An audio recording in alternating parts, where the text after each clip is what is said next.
Coaches, this is Rick from The Art of Tennis. Welcome to episode 41. So this is about mastering the first 5 shots of a tennis rally. Too often as coaches, we teach kids to rally back and forth, and of course you need to have rally skills, but quite often we're forgetting things like the serve and return and how to win in those first 5 balls. So for those who haven't been here before, I do this weekly YouTube episode to help coaches become better at their craft and a little bit more business savvy. If you're interested in this type of thing, there is a 14-day free newsletter below on all things coaching and coaching business. So let's get cracking. 75%, around 70 to 75% of professional points are won within the first 5 shots. This goes back to Craig O'Shaughnessy in Brain Game Tennis. He's done a lot of studies on the first 4 balls and the importance of trying to win within the first 4 balls, which takes it to, I think, around 65 to 70%. And so what I've done here is added in ball 5 for a particular reason. Is ball 5 is going to be that finishing point for the server quite often. So let's look at where coaches go wrong with this. Coaches go wrong because we want the kids to be able to rally for a long time. And there's nothing wrong with that. It works on fitness, works on the rally skills, moving the person around and things like that. Now, like I said, nothing wrong with teaching this skill. But sometimes as coaches, we let them go back and forth, straight to each other. And, you got to 50 shots. Okay, well done, you got to 50 shots. That's really great. But potentially that's never going to happen in a match. So they are developing some hand-eye, some feel of the shot, a little bit of movement. But if you're hitting straight to each other, there's not much movement. It's just you're practicing that rally skill. And so in the rally skill, that's fine.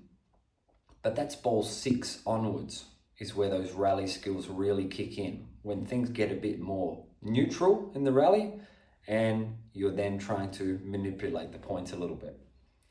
But let's go through the first 5 balls. So ball 1, obviously, is the serve.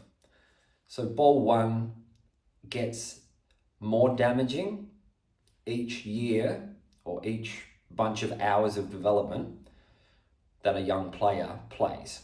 So ball 1 at 8 years old is not super strong. So you're rarely winning from ball 1.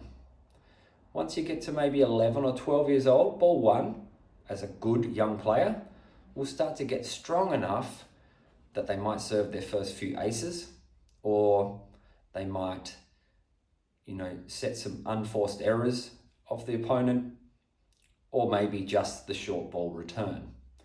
So ball 1, I just come off a lesson this morning with a good young 10, 11-year-old, plays Super 10s tennis, which is a state 10 and under tennis competition representative thing here in Australia. So he's a good player, but I explained to him about the ball 1, and I said, at the moment, your ball 1, you've really got 2 options, and that's wide and tee, right? Stretching them on the forehand, stretching them on the backhand.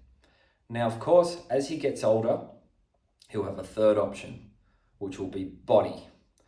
But the problem with the body serve when you're only young is that there is no body serve, okay? Because it comes at the body, they back out of the way and play. So I said to him, I said, look, maybe by 14, 15, you're going to have a 3rd option that's going to work well, and that's the body serve. But ball 1, as they're in this developmental age, they should be looking at wide and tee. And then maybe 14 years old, 15 years old, wide tee, body, wide tee, body. So that's ball 1. Now ball 1 obviously comprises of two different scenarios. Okay, you got first serve in. All right, so if you got first serve in ball 1, then you are really in the attack at that point. if you miss your first serve and you're down to your second serve, then often ball one may be a little bit of a weakness that your opponent, the returner, can then can counter-attack off that second serve. So ball one really decides the fate of these first 5 balls. Ball one goes in, big serve out wide. Okay, wonderful. Ball two comes back. What are you expecting to come back with ball two, which is their return? Okay, ball one out wide, stretch them. Okay, they're stretched out. You're going to expect ball two to be short and probably on the side that you've stretched them on. So, for example, you stretch them wide on the forehand, it's probably going to go to that side. And so you can make little plans. Okay, ball one, serve wide, expect that short ball there, and maybe you're playing a backhand cross court, maybe you're running around hitting an inside forehand. So ball one is the most important shot and also the most under-practiced shot that we as coaches do.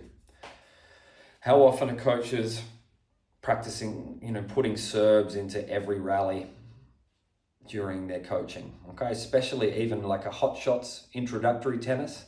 If they know how to go like this, why wouldn't we be teaching it? So ball one's very important. Let's go to ball two. All right, ball two is the return.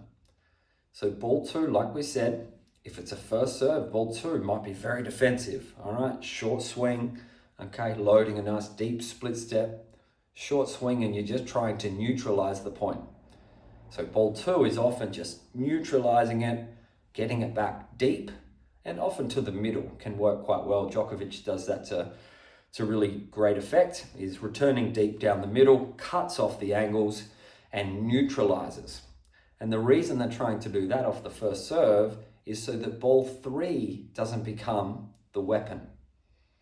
All right, ball two neutralizes. Now, as we said, ball one dictates everything because ball one, first serve in, okay, you're leading the rally.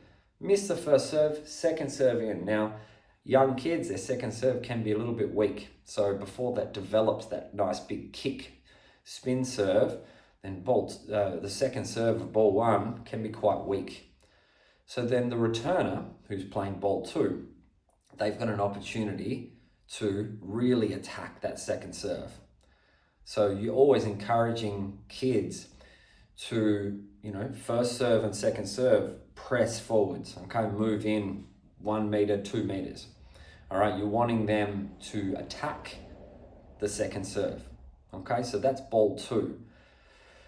So let's go to ball three. Now, of course, this is dependent on what happens on ball one. Ball one, first serve in, big. We've talked about ball three can be a big opportunity ball to win. In coaching circles, it gets talked about as the +1, the first ball after the serve. And if it's a good first serve, ball three should be strong. It might be a big forehand to the open court. All right, perhaps they're serve volley and ball three is going to be a volley. Maybe it's a finishing volley. Maybe it's just a setup volley pushing deep to the corner. So ball three should be an attacking opportunity if you get your first serve in. If it's a second serve, ball three can be really quite different, especially at the younger age before the kick serve is developed well. So ball three can be off a weak first serve, okay, second serve, then suddenly the returners come at you. So ball three could be a little bit of a hustle, just trying to get the ball back, all right? You may be having to try to come up with a passing shot on ball three if they've really attacked your second serve. So ball three, we should be teaching ball three to be an attacking pattern, all right? Because as they grow up and their serve gets bigger, ball three is everything, okay? Trying to really dictate play from there. As the kids are developing, they need to get a better second serve so that they're not attacked by the returner of ball two. So ball three, we're looking to attack, but if it's a weak second serve, maybe that attack is actually coming from the returner. So let's move on. So what's happening at ball 4? Now ball 4 is the returners +1. All right, so like we're saying, the serve +1 is that ball 3, that first ground stroke, maybe a volley. Ball 4, it's the returners +1. So once again, it comes right back to what happened on ball 1. Because ball 1, big first serve, weak return. Ball 3 might be attacking to the corner. So ball 4, you could be in dire straits at ball 4. You might be hustling, you might be stretching out on your one hand, on the backhand, maybe having to come up with a passing shot. All right, just struggle street. But if it's a weak second serve, then ball 4 starts to become a real opportunity for the returner. So ball 4 is the returners +1. So big return, bang. Ball 3, suddenly that server is struggling out to get ball 3. So ball 4 for the returner could be things like a swinging volley, traditional volley, short ball that they can then attack off a forehand. All right, things like that. So ball 4 becomes a big opportunity for the returner if they can get on top of a weak serve. But quite often ball 4 is defensive, all right, is struggle, all right, ball 4, because you're facing the onslaught of the big first serve, ball 3, and then ball 4, you're just struggling to get it back in, trying to neutralize. So many people talk about this +1 and then even a +1 on the return, but I thought that ball 5 was actually really important to include in this. All right, so I'm teaching 5 shots. Okay, the reason is because if you're the server, you are going to have the advantage most of the time. All right, if you're getting your first serve, maybe it's 65%, 70% in, then that gives you the advantage most of the time. So ball 5, what's going to happen? Let's talk through how ball 5 would work. So ball 5 is obviously the servers. The odd numbers are going to be the servers' numbers. The even numbers are the returner numbers. So ball 5, you might be, okay, serve down T, okay, return struggles, comes a bit short here, down the line approach on ball 3, come into net, weak ball 4, ball 5 finish. Or maybe it's big serve, maybe they come into net, first volley from mid-court, deep to a corner, okay, they do their ball 4, it's a bit weak, and then finish with ball 5. So ball 5 is really the last opportunity to execute a plan that's been based around the serve.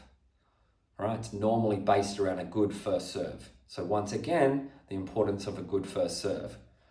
If it's a second serve, ball 5 is unlikely to be anything damaging, right? Because the second serve goes in. Ball 2 maybe is a little bit more attacking off the return. Ball 3, we're a bit defensive. Ball 4, maybe they're attacking you again. So ball 5's a nothing shot there. So really ball 5 only comes into play off the first serve, not so much the second serve. Now, of course, there's going to be all sorts of different scenarios, and people are going to come up with better shots than they should at the time, maybe miss hits that work, lucky balls, unlucky balls, things are going to happen. But we need to just structure these 5 shots so people can train for these scenarios that happen, because there is only a kind of limited amount of scenarios that are happening in these 5 balls. Okay, so that's ball 5. That's where I'm including ball 5 as part of this, the focus. So 3/4 of the points are going to be won in 5 balls or less. Now, of course, as we're in the younger ages, it might not work like it does the pros. There's going to be more unforced errors. Okay, maybe not as much power. As we said, the first serve isn't as big, but let's plan for what they're going to be like at 18. So we need to get them in the mindset of how do we build and construct these points. But I find that coaches, and I used to do it more, they're constructing points from long points. They're constructing points like, okay, now we're in this rally, and okay, well, maybe we hook a little angle, take them off the court, and this is all good stuff. but let's not plan for the long rally. Let's plan to win in 5 shots. Okay, and if it does get to six shots or onwards, then we're in that situation. Okay, well, maybe we can, play a little slice angle, open the court up, bring them out. But that's fine once you're at 6+. But the first 5, there's too much opportunity that is based around the serve. Okay, the serve is the boss. So if we take an analogy perhaps of boxing, okay, so think about the jab, all right? The jab comes in and opens them up. Do they block it well, or do they open up an opportunity for a hook? All right, so that's sort of how we're looking. Big first serve is an extremely good jab. Okay, it might even be a hook, might be a knockout, but if they do get it back, they've opened themselves up to being finished. So in tennis terms, that's finishing with ball 3, or attacking with ball 3, they struggle with ball 4, finish with ball 5. So I think this is how we need to think in coaching. The first 5 balls, master the first 5 balls. Ball 6 onwards, I'm just going to call ball 6 onwards the grind. All right, you're grinding, long rally. All right, long rally, and normally by ball 6, it's pretty neutral. You're pretty neutral, meaning no one has the advantage. You're probably both in the middle of the court, maybe you're back 1.5 meters from the baseline, and suddenly we're into this long rally. So the advantage from the server is gone. The advantage from a big return is gone. By that point, it's being neutralized. So ball 6 onwards, it's the grind. All right, grind it out, try to find a way to win. But that's a quarter of the points that we should be focused on. We should be really focused on those 3/4, 75% of those 5 balls or less. All right, so I hope this is making sense, and this is something that I've probably developed more over my years of coaching and didn't think so much about. I knew the importance of a serve and return, sort of grew to know the importance of that first ball after the serve, but I'm now trying to narrow it down into 5 shots. And that's what makes tennis unique. It's, when we watch highlights of a pro match, of course the highlights are showing all the long rallies. Okay, you see the little on the TV, the 18 ball rally. And that's great, nice to watch some long rallies, okay? The physical side comes in. Everyone loves a big long rally with lots of variety in the shots. But the highlights don't show that serve, short ball, finish, or weak second serve, attacking return, struggle off ball 3, right? Because they're not as exciting, I guess, to watch on TV, but that's the reality. That's what we should be focused on. 5 balls. So let's, as coaches, think through this and think how we can teach these different patterns. So for me this morning with my student, like I said, strong 10, 11-year-old, looking at how he can use ball 1, wide or tee, eventually he'll have a body serve, but not yet.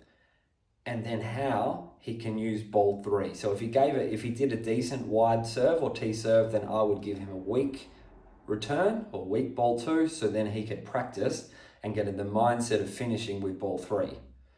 Okay, or nearly finishing, totally weakening me, and ball 4 I struggle, and ball 5 he finishes. So I think that's it. A bit more on court-based stuff today, but I think as coaches, this is going to help your students, help your business by having a nice focus on how you can win tennis points with those first 5 shots. So again, if you're interested, please sign up to the free 14-day newsletter on all things coaching and coaching business. And otherwise, I will see you next time. Cheers.